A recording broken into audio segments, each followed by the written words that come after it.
지난 주일에 우리는 그리스도인은 영적 생명을 얻은, 즉 영적 생명을 얻은 존재로서 성장해야 한다라는 사실에 대해서 함께 생각을 했습니다. 영적 생명을 가진 존재는 성장을 해야 하는데 그리스도의 장성한 분량이 충만한 데까지, 즉 그리스도께서 온전한 하나님의 사람으로 성장하셨듯이 우리들도 온전한 하나님의 사람으로 성장을 해야 하는데 성장에는 원리가 있다 하는 사실을 생각하고 이 성장의 원리 첫 번째 사실을 함께 생각했습니다. 말씀이 은혜의 수단으로 참되게 역사해야 합니다. 이를 위하여 우리는 선포되는 말씀, 또 우리가 읽는 기록된 말씀을 하나님의 권능의 말씀으로 받아야 합니다. 하나님의 권세를 인정해야 합니다 하는 사실을 생각한 겁니다. 두 번째로는 성령의 인도하심을 받아야 합니다. 그래서 하나님의 권세와 성령의 인도하심, 이것이 말씀이 은혜의 수단으로 우리에게 참되게 역사하는 길이다 하는 사실을 생각한 겁니다. 오늘은 영적 성장을 위한 두 번째 원리, 예배를 예배답게 드려야 합니다 하는 사실에 대해서 함께 생각하겠습니다. 흔히들 하는 말로 안고 없는 찐빵이요, 불 꺼진 항구요, 이런 참 오래된 말이 있지요. 다들 들으면서 참 너무나 신파적이고 너무나 진보하고 그럼에도 불구하고 참 진실을 담고 있다. 그죠? 안고에 찐빵이 없으면은 어떻게 되냐. 이렇게. 예. 또 항구에 불이 꺼지면 항구가 도대체 배를 받아들일 수 있느냐. 그런데 우리 신앙생활에서 이와 같이 어떤 안고 없는 찐빵이나 불 꺼진 항구와 같은 이런 어떤 결정적인 요인이 되는 것이 있다면 무엇일까? 그것은 바로 예배입니다. 그리스도인의 삶에서 예배가 없다면 이는 안고 없는 찐빵입니다. 그리스도인의 삶에서 예배가 없다면 이것은 불 꺼진 항구와 다를 것이 없는 거예요. 왜냐하면 예배는 우리 신앙의 핵심이며 우리 신앙의 목표이기 때문입니다. 예배가 살아야 우리의 신앙이 살아요. 예배가 바르게 세워져야 우리의 신앙도 바르게 세워집니다. 예배가 온전하게 되어야 우리의 신앙도 온전하게 됩니다. 예배가 능력이 있어야 우리의 삶도 능력이 있는 거예요. 예배가 무너지면 모든 것이 다 무너지는 겁니다. 우리가 시험에 들었을 때 무엇부터 무너질까요? 예배부터 무너지는 거예요. 예배의 그 생생함, 예배의 그 감격, 예배 속에서 하나님의 은혜를 기대하던 그 모든 것들이 다 사라집니다. 예배가 사라지면 우리는 아무것도 아니에요.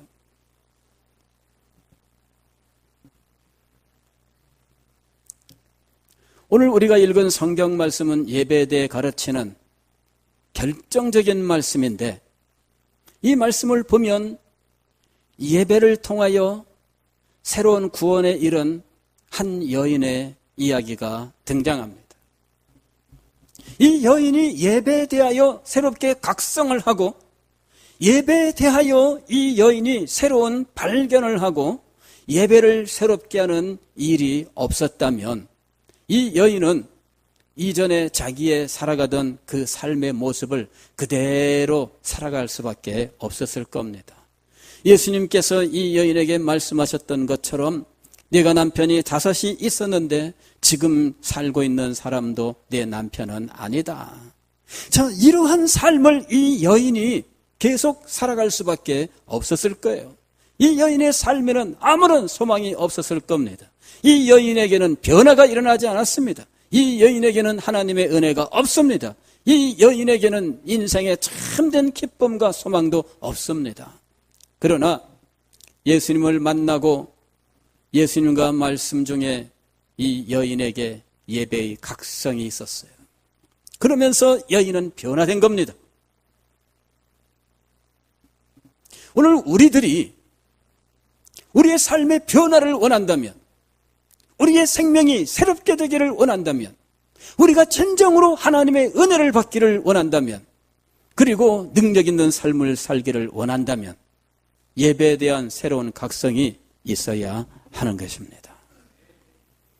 예수님께서 예루살렘에 가셨다가 갈릴리로 돌아오시는 여정을 선택하실 때 그때 사마리아를 지나가시기로 결정하셨습니다. 그리고 수가라고 하는 한 성에 이르렀을 때 마을 밖 한적한 곳 우물가에 앉아 계시고 제자들은 음식을 구하러 마을로 갔는데 한 여인이 아무도 없는 그 시간에 물을 길러 왔습니다. 많은 사람들은 이 여인이 사람들의 이목을 두려워하여 사람들이 찾지 않는 그 땡볕이 쨍쨍 내리쬐는 그 시간에 물을 길러 왔다고 이야기합니다. 이 여인은 당당하지 못하고 상처를 가졌고 참 여러 가지로 문제 속에서 고민하고 있는 사람이었습니다. 그런데 예수님을 만났습니다. 그리고 예수님이 범상치 않은 분이다 하는 사실을 깨닫게 되었어요. 내가 보니 당신은 선지자입니다. 그때 이 여인이 예수님에게 처음 질문하는 사실은 유대인들은 예루살렘에서 예배를 드려야 한다고 하고 또 사마리아인 조상들은 이 산, 즉 그리심 산에서 예배를 드려야 한다고 하는데 어느 것이 옳습니까? 뜬금없이 이 예배의 문제를 예수님에게 질문한 거예요. 물론 유대인하고 예배 장소 문제를 가지고 정통성 다툼이 있었던 건 맞아요. 유대인들은 다윗의 전통을 따라서 예루살렘 시온산에 성전을 세우고 그것이 하나님을 예배하는 곳이다라고 주장하고 있는데 사마리아인들은 유대인들이 요단강을 건너서 가장 처음 하나님과 언약을 맺었던 그 언약식을 행한 장소인 그리심산과 에발산이 하나님을 예배하는 참된 처소다라고 하면서 각자 자기 지역을 정통성의 근거로 주장하고 다투어왔던 것이죠. 그런데 이 여인이 예수님에게 이것을 물었던 이유는 정통성 때문이 아니라 진정한 의문 때문이었어요. 정말 어디에서 예배를 드려야 진정으로 하나님을 예배한 것이 될까? 바로 그 진정한 예배의 의문 때문에 예수님에게 이 말씀을 드린 것입니다. 예수님의 답변을 보면 이것을 분명히 알 수 있는데 여인이 예루살렘입니까? 그리심 산입니까? 하고 물었을 때 예수님은 예루살렘이다, 그리심 산이다 이렇게 장소를 말씀하지 않으셔요. 참으로 하나님께 예배할 때가 오나니, 즉 참된 예배의 문제를 말씀하시는 거예요. 즉 이 여인이 예수님에게 물었던 것은 장소 문제, 그 다툼의 정답이 아니라 진정한 예배의 문제였어요. 어디에 가서 예배를 드려야 참된 예배를 드릴 수 있습니까? 어디에 가서 예배를 드려야 하나님을 진정으로 만날 수 있습니까? 이 참된 예배의 문제를 예수님에게 질문한 거예요. 그래서 예수님은 이 여인의 질문의 참뜻을 아시고 참으로 예배함, 즉 진정한 예배에 대해서 말씀을 하셨던 겁니다. 그리고 하나님께서는 지금 참으로 예배하는 자들을 찾고 계신다는 놀라운 사실을 말씀하신 겁니다. 하나님은 단지 예배하는 자들을 찾으시는 것이 아니라 참으로 예배하는 자를 찾고 계십니다. 참된 예배는 마치 무엇과 같습니까? 우리가 계란 후라이를 할 때 어떻게 탁 깨서 계란 이것을 통째로 후라이팬에다가 떨어뜨렸는데 노른자가 깔끔하게 흰자위가 딱 퍼진 한가운데 딱 놓였을 때 그죠? 그때 이 참 모양이 이쁘고 이거 온전하다 이렇게 말할 수 있을 거예요. 그런데 하필 탁 깨갖고 떨어지는 순간에 노른자가 탁 하고 깨졌어요. 그래가지고 노른자가 옆으로 질질 흘러요. 그러면 뭐라 그래요? 이게 잘못했네. 온전한 예배는 무엇입니까? 진정한 예배가 무엇입니까? 오늘 우리는 하나님 앞에 예배를 드리되 무엇보다도 참된 예배, 온전한 예배를 소망해야 돼요. 예배는 드렸는데 노른자가 깨졌어. 그런 예배가 많아요. 그죠? 예. 우리가 지상에서 예배를 드리면 육체를 가진 존재이므로 장소와 시간과 형식에 구애를 받을 수밖에 없습니다. 우리의 예배는 장소와 시간과 형식이라고 하는 요소를 가지고 있어요. 그래서 장소도 준비된 장소, 깔끔하게 예배를 위하여 잘 정돈된 장소. 그렇게 해서 이곳은 예배 처소입니다. 그리고 지금 예배를 위하여 우리가 준비했습니다라고 하는 모습이 드러나야 돼요. 시간도 정해져 있습니다. 너도 나도 오는 대로 아무나 다 자기 멋대로다. 그러면 안 되잖아요. 다 같이 정해놓은 시간에 함께 모이며 다 같이 함께 모여야 돼요. 그래서 예배 시간도 정해진 그 시간에 정확하게 함께 시작해야 되는 거죠. 지각하면 어떻게 될까요? 지각하면 예배를 온전하게 드리는 것이 아니에요. 노른자가 깨진 거예요. 물론 사람에 따라서야 노른자 깨뜨려 먹는 사람도 있지만, 그러나 목표는 뭐예요? 노른자를 깔끔하게. 우리가 예배를 드릴 때에 시간을 잘 지켜야 되는 것이 얼마나 중요한지 알아야 돼요. 시간을 지키되 정해진 시간에 처음부터 참여하라 이거죠. 지각하는 분들은 늘 지각을 해요. 그런데 지각하면 노른자가 깨진 겁니다. 또 예배를 끝까지 안 드리고 중간에 이제 이렇게 사라지는 이런 경우들도 종종 있습니다. 바쁜 일이 있다는 거죠. 그런데 예배 드릴 때 우리가 누구를 만나러 온 거예요? 하나님을 만나러 온 거예요. 예배는 하나님을 만나는 것이 가장 첫 번째 요소예요. 그리고 하나님과의 만남 속에서 하나님과 친밀한 교제를 나누게 돼 있어요.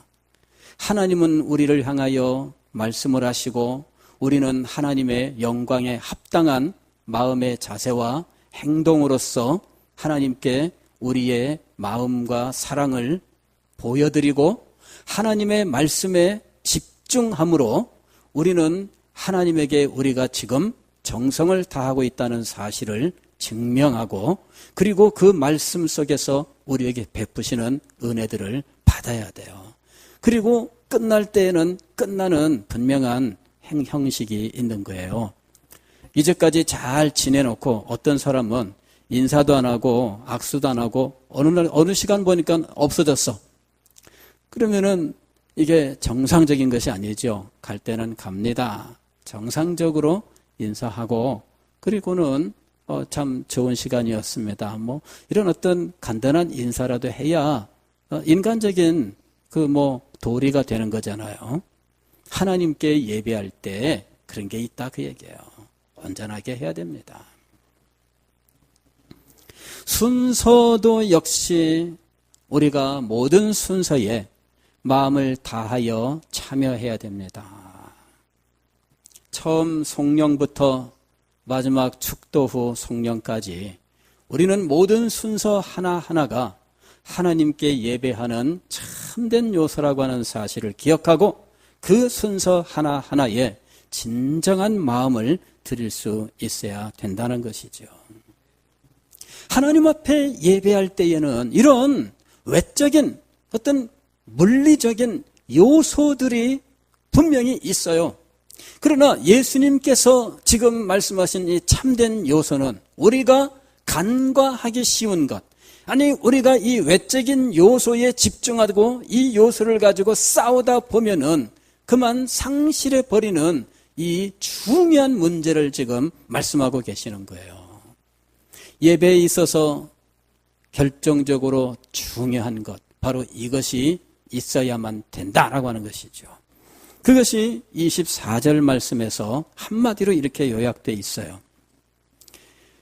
하나님은 영이시니 예배하는 자가 영과 진리로 예배할지니라. 하나님께 예배할 때 어떻게 예배를 하라는 이야기입니까?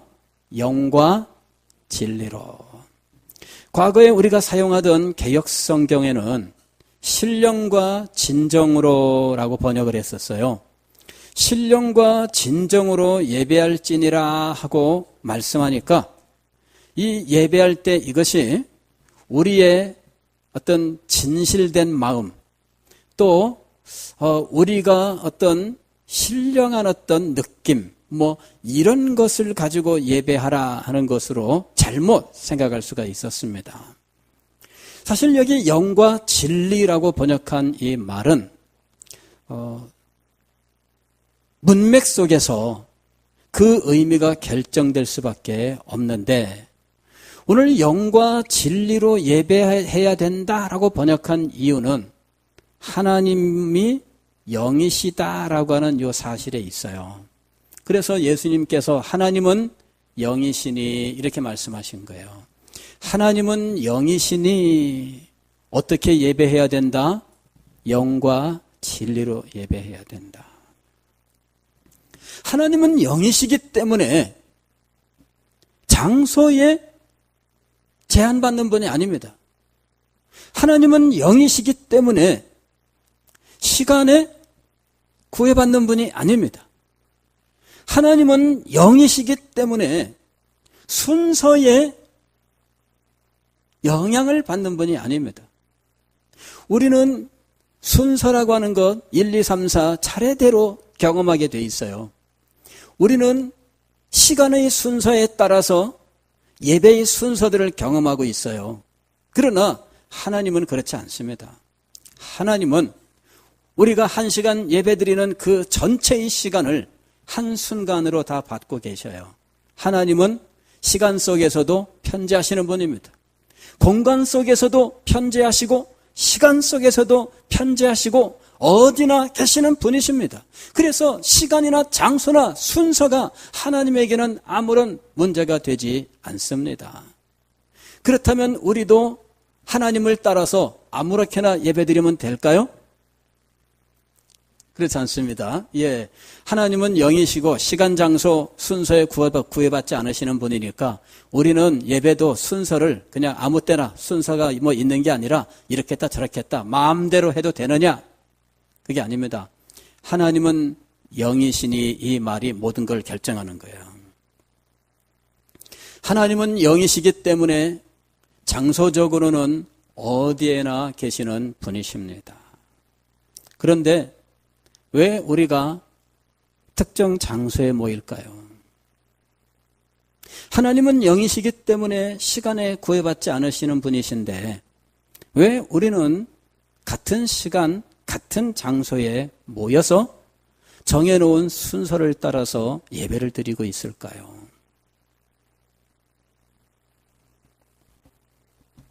예배의 본질을 우리가 알아야 됩니다.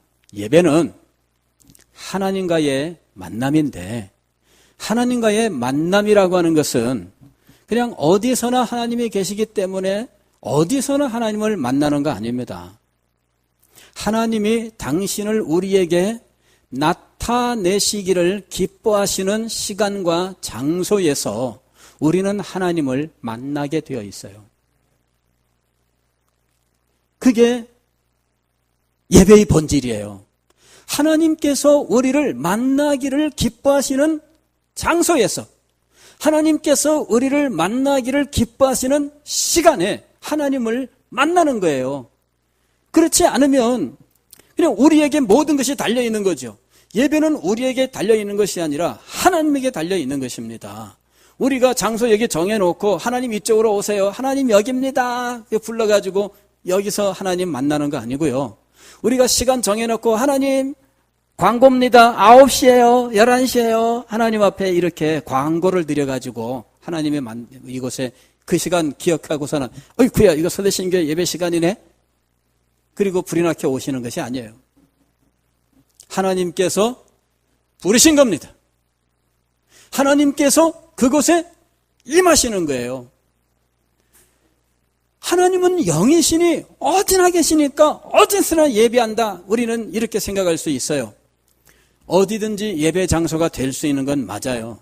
그러나 어디든지 하나님께서 당신이 우리를 만나시기로 작정하셔야 그곳에서 하나님이 우리에게 당신을 나타내시는 거예요. 하나님이 우리에게 나타내셔야 비로소 우리는 하나님을 예배할 수 있습니다. 하나님이 나타내지도 않으셨는데 이곳에 하나님이 계시지? 여러분, 하나님이 그곳에 계실까요? 안 계실까요? 전제적으로 하나님은 그곳에 계셔요. 그러나 우리를 예배자로 만나주지는 않으셔요. 하나님이 우리를 예배자로 만나시기로 작정하신 시간과 장소에서 우리는 하나님께 예배할 수 있는 겁니다. 영과 진리로라고 하는 것이 바로 이것을 말씀하고 있는 거예요. 예배는 하나님이 우리에게 당신을 나타내시되 우리를 예배자로 만나시기로 원하시던 바로 그 시간에 그 장소에서 하나님을 예배하는 거예요. 전적으로 이 모든 것이 하나님에게 달려있다라고 하는 사실을 먼저 기억을 해야 돼요. 그리고 하나님의 임재, 하나님이 그곳에 임재하신다는 것은 하나님이 우리에게 당신을 나타내실 이 특별한 뜻을 가지고 우리에게 나타나심을 의미해요. 하나님이 어디나 계시지만 우리에게 나타나시기로 작정하신 그것을 임재라고 부르는 거예요. 존재와 임재가 달라요. 존재는 하나님이 어디나 계시는 거예요. 어디나. 지옥에도 하나님이 계셔요. 그러나 하나님은 지옥에 계시지만 축복하시진 않으셔요. 왜? 하나님은 임재하시는 것이 아닙니다. 예? 그곳에 하나님이 임재하신다면 심판을 위하여 임재하시겠죠. 하나님의 목적이 있어요. 하나님의 임재는 하나님의 목적이 있어서 나타나신 것을 의미하는 거예요. 그런데 예배 바로 그것을 목적으로 하여 하나님께서 임재하십니다. 이게 뭐예요? 영이에요. 영. 우리가 왜 예배 시간에 하나님의 성령의 임재를 간구하는가? 이것이 바로 하나님이 우리를 만나는 하나님의 임재 사건이기 때문이에요. 하나님께서 우리를 목적을 가지고 만나시는 이 만남은 성령이 우리 가운데 내리심으로 나타나는 겁니다. 이게 임재예요. 그래서 우리는 언제나 하나님의 성령으로 우리에게 임하시고 역사하시기를 간구하는 겁니다. 하나님이 성령으로 우리에게 임재하실 때 삼위일체 하나님이 우리에게 찾아오시고 우리의 예배를 받으시기 위하여 이곳에 좌정하시는 거예요. 그리고 우리와 교제를 나누시는데 하나님은 우리에게 말씀을 하셔요. 우리는 하나님께서 진리로 우리에게 말씀하시고 우리는 진리의 말씀을 듣고 깨달으면서 진리에 우리의 마음을 순복시키면서 굴복시키면서 하나님과 교제에 들어가는 거예요. 그래서 영과 진리로 하나님을 예배하는 겁니다. 그냥 우리가 왔기 때문에 예배가 시작되는 것도 아니고요. 우리가 이 자리에 앉아있기 때문에 하나님이 우리의 예배를 받으시는 게 아니라 하나님은 영이시기 때문에 하나님은 영과 진리로서 우리에게 임하사 말씀하시고 교제하시기 때문에 우리들도 당연히 하나님을 예배할 때에는 이렇게 영으로 임하시는 하나님, 진리로 교통하시는 하나님을 알고 영과 진리로 하나님 앞에 예배해야 된다 하는 거예요. 그때 우리의 자세는 어떠할까? 여기 예배하다라고 하는 이 말은 헬라어로는 프로스키네오라고 하는 말인데 이것은 예배를 표현하는 인간들의 생각을 나타내고 있는 거예요. 인간들은 예배를 표현하는 말을 여러 개를 사용하고 있는데 거의 비슷한 의미를 가지고 있습니다. 우리는 예배라고 하는 이 말을 한자어로 만들어서 사용하고 있죠. 예라고 하는 것은 정성을 다하는 의미를 가지고 있으며 배라고 하는 것은 절을 한다는 거죠. 절을 하는데 마음의 순결함을 가지고 정성을 다해서 절을 한다. 이런 의미를 가지고 있어요. 그런데 요 예배라고 하는 한자어, 우리말의 한자어와 같은 의미를 가진 이 헬라어가 이 프로스키네오라고 하는 말이에요. 그런데 사실은 예배를 표현하는 용어는 좀 더 다양해요. 어떤 용어들이 있느냐 그러면은 이 종을 의미하는 용어에서 나온 예배라는 말도 있어요. 종을 의미하는. 그래서 종은 하는 일이 뭐예요? 섬기는 일이에요. 그래서 섬김이라고 하는 의미가 하나님을 섬긴다라고 하는 말이 예배한다라는 의미예요. 섬긴다는 의미를 가진 히브리어, 섬긴다는 의미를 가진 헬라어가 예배를 의미하고 있다는 거예요. 그리고 이런 섬김이라고 하는 의미를 가진 영어의 이 서비스라고 하는 말이 또한 예배라는 용어로 사용되고 있는 거예요. 그러니까 이런 용어들을 보면 예배는 하나님이 정말 최고로 높으신 분이고 우리가 그분에게 참마음, 경외심을 가지고 하나님을 섬기며 그 앞에 무릎을 꿇어 절을 한다. 이런 의미들을 가지고 있는 거죠. 이런 어떤 마음의 자세를 가지고 하나님의 영, 하나님의 진리가 우리 가운데 임하며 선포되는 속에서 하나님을 경배한다라고 하는 거예요. 이것이 진정으로 우리 가운데 이루어질 때 그때 예배는 온전케 되는 겁니다. 이것이 온전하게 되지 않으면 예배는 망치는 거예요. 사람들은 어쨌든 이 자리에 왔다 가면 예배한 걸로 생각하는 경향들이 참 많이 있습니다. 예배 끝나고 나서 누구를 만나서 반갑게 인사하면서 이 사람도 예배를 드렸겠거니 하고 우리는 다 생각합니다. 그러나 그 사람이 예배를 안 드렸을 수 있습니다. 예배 시간에 분명히 참석을 했지만 그러나 예배는 안 드렸을 수 있어요. 하나님은 누구를 찾고 계신다고요? 참으로 예배하는 자들을 찾으셔요. 우리는 다 알지 못합니다. 저는 일단 외적인 모습으로는 그래도 이 앞에서 다 보니까 외적인 모습으로는 어느 정도 저분이 오늘 지각했네 이러면서 지각하면 온전한 예배가 아니지. 어떤 분은 말씀 끝나고 예배도 안 끝났는데 어느 날 어느 순간 가방 들고 사라졌어요. 그러면 예배 끝나기 전에 간 거예요. 그러면은 그런 건 제가 알 수 있어요.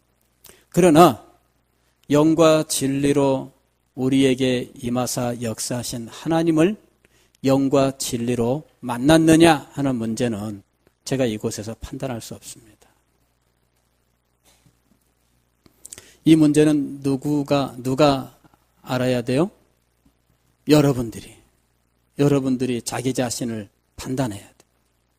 자기 자신을 알아야 돼요. 예배를 예배답게, 이것이 신앙 성장에 하나님의 은혜를 받는데, 하나님의 축복을 받는데 결정적이다라고 하는 사실을 우리가 분명히 마음속에 새겨야 됩니다. 왜냐하면 예배는 신앙생활의 핵심이며 신앙생활의 목표이기 때문이에요. 예배가 우리의 삶의 핵심이에요. 이게 없으면 안 돼요. 이게 무너지면 안 됩니다. 우리는 신앙생활을 예배생활이라고 하는 이 분명한 의미로 확고하게 세울 수 있어야 돼요. 그리고 예배생활을 세우고 이것을 중심으로 하여 살아가야 되는 거예요. 무엇을 하든지 중심이 세워져야 돼요. 제가 초등학교 시절에 처음으로 컴파스라고 하는 것을 사용해 봤습니다. 동그라미를 그리는데 그전까지는 손으로 동그라미를 그냥 연필로 대충 그렸어요. 근데 어느 날 동그라미를 정확하게 그려야 되는 시간이 왔어요. 동그라미를 정확하게 그려라 이런 거예요. 그래서 동그라미를 정확하게 그리기 위해서 1원짜리 동전을 꺼내가지고 딱 놓고 대고 쫙 돌렸습니다. 동그랗게는 됐어요. 그런데 원하는 원의 크기는 그릴 수가 없어요. 언제나 무엇만 그려요? 1원짜리밖에 못 그려요. 그렇다고 해서 동그라미 크기 1원짜리, 5원짜리, 10원짜리, 100원짜리, 나중에 500원짜리도 나왔는데 그거를 다 가지고 다니면서 짤랑짤랑거리면서 그때마다 바꿔가지고 그리는 것도 번거롭고, 그렇다고요 원하는 걸 그때마다 정확하게 그릴 수 있는 것도 아니에요. 컴파스라고 하는 것을 이제 사오라 그랬어요. 이래가지고 다음날 컴파스를 사가지고 이제 학교에 갔는데 선생님이 수업 시간에 사용법을 일러줬어요. 컴파스의 한쪽에 연필을 끼우고 한쪽 편은 바늘이 준비되어 있습니다. 그 바늘을 이 종이의 가운데다가 원을 그리는 그 가운데다가 딱 고정시키고 요거를 제대로 싹 돌리는 거예요. 처음 해보니까 어땠어요? 제대로 안 돼요. 이게 돌리는데 휙 하고 이 바늘 고정한 거 제대로 못 해갖고 움직여. 그랬더니 원이 찌그러져요. 아니면은 이걸 그리는데 컴퍼스 이걸 정확하게 돌리는데 이게 이 한쪽 다리가 이번에는 씩 하고 옆으로 벗어났어요. 그러니까 원이 그려지다 말았어요. 정확하게 그려야 했는데 가장 중요한 원리는 뭐냐면은 중심을 확실하게 고정시켜라. 중심을 확실하게 고정시켜라. 그래야 반듯한 원이 그려지는 거예요.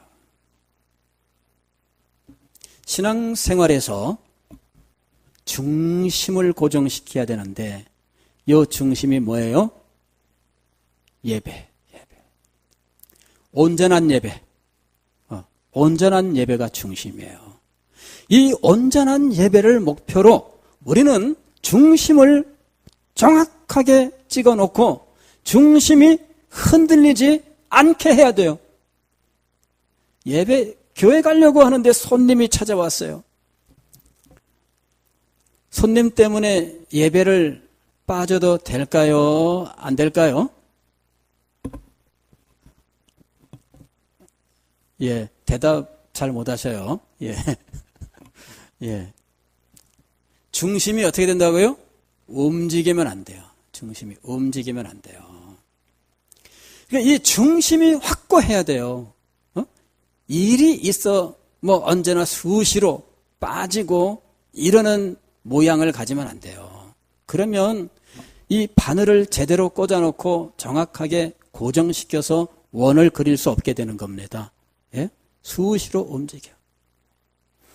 이 세상 삶이란 게 뜻밖의 일도 생기기 마련인데 꼭 그렇게 할 수 있을까요? 이렇게 질문하는 분이 계시겠죠? 근데 여러분, 이제 여기서부터 믿음이에요. 여기서부터 믿음이에요. 내가 중심을 확실하게 하겠다. 내가 정말 하나님을 믿는 이 믿음으로 내가 이것을 확고하게 하겠다. 여러분이 마음속에 결심을 하고 순종을 해보세요. 이것이 흔들리지 않도록 하나님께서 여러분의 삶을 든든하게 지켜주십니다. 신기한 거예요. 내가 하나님께 예배함을 내 삶의 중심으로 고정시키고 흔들리지 않겠습니다라고 내가 결심하지 않고 그냥 이렇게 밀면 이렇게 저렇게 밀면 저렇게 움직여 나간다면 여러분의 삶은 고정되지 않습니다. 하나님께서 당신의 백성들의 산업을 산이 흔들리지 않고 요동치 않는 것처럼 굳게 지켜주시는 것입니다. 여러분, 하나님 앞에서 여러분이 이것을 한번 결심을 해보세요. 왜 우리의 삶이 흔들립니까? 여러분이 하나님을 온전히 예배하는 일에 중심을 세우지 않기 때문이에요. 이 중심을 확고하게 고정시켜 보세요. 저도 처음 컴퍼스를 사용하면서 자꾸만 원이 흔들리고 그 다음에 돌리는 동안에 이 한쪽 다리가 커졌다 작아졌다 그렇게 고정이 쉽게 안 되는지 이래서 원을 그리는데 깨끗하게 안 되더라고. 연습을 했어요.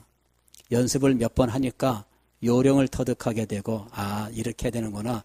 가운데 고리가 있는데 그 고리가 중심이에요. 그래서 가운데 고리 중심을 잡고 싹 돌리니까 되더라고.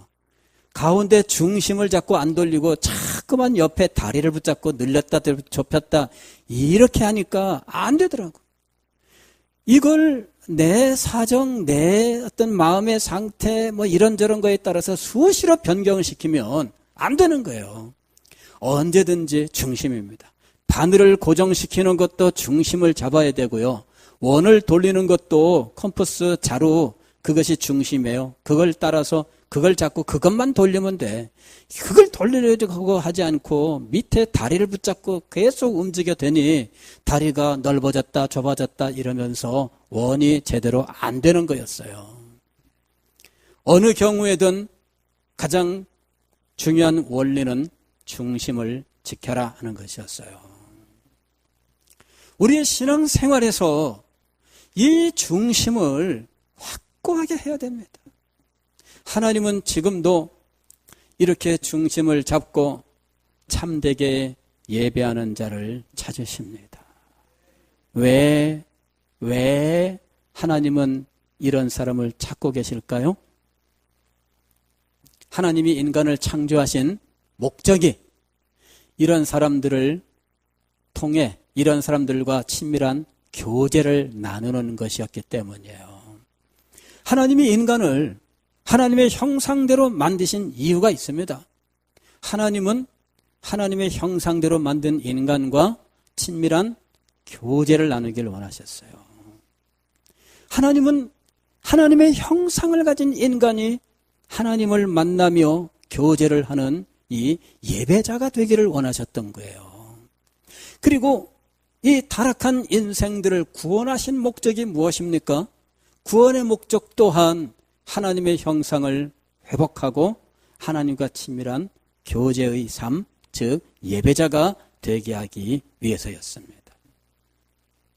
하나님의 이 목적을 따라서 참되게 예배하는 자가 영혼의 진정한 만족을 얻어요.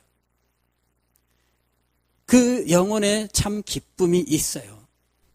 그 사람에게 하나님의 은혜가 진정으로 임하게 되어 있는 것입니다. 그럴 때 그 영혼은 주님 앞에서 올곧고 아름답게 장성하게 되는 거예요. 우리들도 아이들을 볼 때, 저 녀석은 참 바르게 컸다. 이렇게 참 아름답게 보이는 아이들도 있는 반면에, 저 녀석은 어떻게 앞으로 뭐가 되려고 저래? 이러는 아이들도 있잖아요. 우리는 하나님을 바르게, 참되게, 온전하게 예배해야 돼. 예배가 우리의 삶의 중심이며 이것이 우리의 삶의 핵심이다라고 하는 사실을 확실히 해야 돼요. 그러면서 예배를 예배답게 드린다면 여러분의 영혼의 만족과 기쁨, 여러분의 삶에 요동치 않는 든든함, 하나님께서 내리시는 신령한 은혜가 임할 줄 믿습니다. 이 은혜를 받는 여러분의 예배의 삶이 되시기를 주의 이름으로 축원합니다.